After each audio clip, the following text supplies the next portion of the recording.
So an update on my hip pain from the previous post. I wasn't even able to squat 135 to pins earlier this week. It was still bothering me that much, but on this session here, this was Thursday, I was able to actually do some squatting at a decent weight. This was 315, pretty minimal pain. I did very low volume, and then I did the rest of my volume I would normally do of squats. I just did leg extensions to keep my quads working.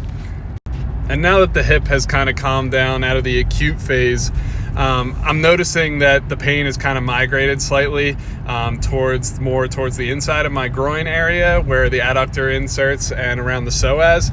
Now that pain might have been there the whole time and I just didn't really notice because the outside of the hip was just much more painful. But I decided to load the psoas and the adductors in a bunch of different positions and see where I felt the weakest, and then just decided to load them in those positions to give a more well-rounded strengthening program to the rest of my hip. So I was doing some standing hip flexion in really deep positions here for the psoas with a cable.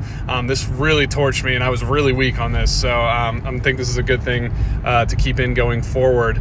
And then this was also good too because I can work on core control and pelvic control here as well in the standing position, because I have to basically maintain that rib cage stacked over the pelvis to be able to let the psoas drive the movement. And then after this I did a little bit for the adductors as well, because like I said, that insertional point of the adductors did not feel great either.